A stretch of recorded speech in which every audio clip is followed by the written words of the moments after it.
लेकिन अरविंद केजरीवाल को मिली इस जमानत से क्या हरियाणा का सियासी मूड बदलेगा? अरविंद केजरीवाल बाहर आते हैं तो किससे फायदा और किससे नुकसान पहुंचेगा, ये देखिए।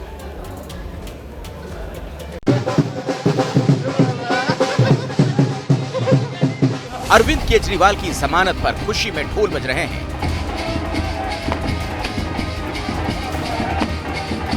लड्डू बट रहे हैं। पत्नी सुनीता केजरीवाल पार्टी के नेताओं के साथ खुशियां मना रही हैं।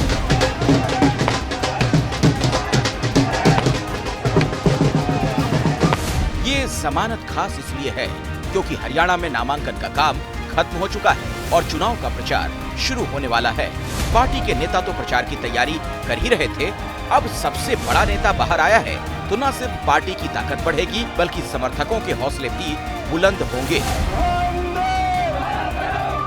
केजरीवाल की जमानत का हरियाणा की राजनीति पर असर क्या होगा, उसे समझने से पहले विरोधी नेताओं के बयान को देख लीजिए।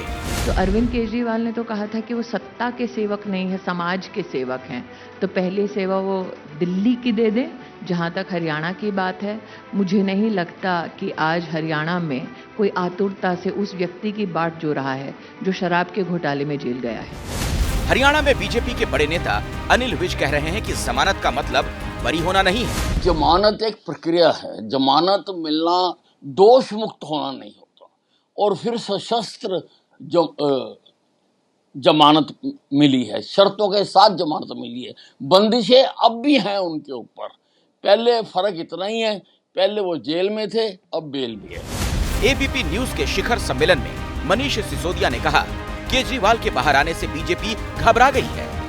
तो बीजेपी के प्रति जो हरियाणा में कुशासन का गुस्सा है, साथ साथ केजरीवाल जी को, क्योंकि केजरीवाल जी हरियाणा के बेटे हैं, हरियाणा के लाल उनको कहते हैं। लोग वहां गली मोहल्लों में इस बात पे चर्चा कर रहे हैं कि यार ये तो इन्होंने गलत कर दिया। ये तो हरियाणा वाले इसको अब थोड़ा ईगो पे ले रहे हैं कि हमारे लड़के को तुमने जबरदस्ती झूठे केस में जेल डाला ना, अब हम तुमको बताएंगे, आओ जरा। अरविंद केजरीवाल की आम आदमी पार्टी हरियाणा में सभी 90 सीटों पर चुनाव लड़ रही है।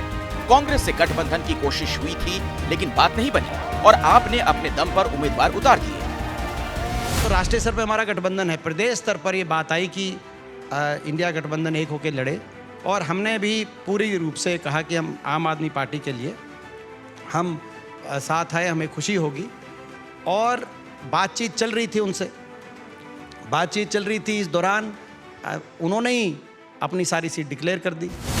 अगर कांग्रेस से आपका गठबंधन हुआ होता तो बीजेपी विरोधी वोट एकजुट रहता, लेकिन जिस तरह से आपने सभी 90 सीटों पर उम्मीदवार उतारे हैं उससे बीजेपी विरोधी वोट के बंटने का खतरा है। और अब केजरीवाल सलाखों के बाहर आकर उम्मीदवार के लिए प्रचार करेंगे तो उसका माहौल अलग ही होगा। माना जा रहा है कि आप ग्रामीण इलाकों में जाट और मुस्लिम वोट में सेंध लगाएगी, जिसका नुकसान कांग्रेस को होगा, जबकि शहरी इलाकों में वैश्य वोट में आप सेंध लगा सकती है, जिससे बीजेपी को नुकसान होगा।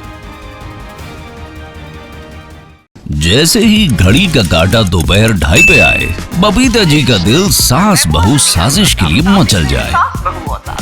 और ये है इनकी बहू, पूरे दिन ऑफिस की टेंशन हो जाए गॉन जब ये करें अपना फेवरेट शो फ्री टाइम पे ऑन। इनकी तरह आप भी देखें अपना फेवरेट शो अपने टाइम पर और डाउनलोड कीजिए एबीपी लाइव ऐप अपने स्मार्ट टीवी पर।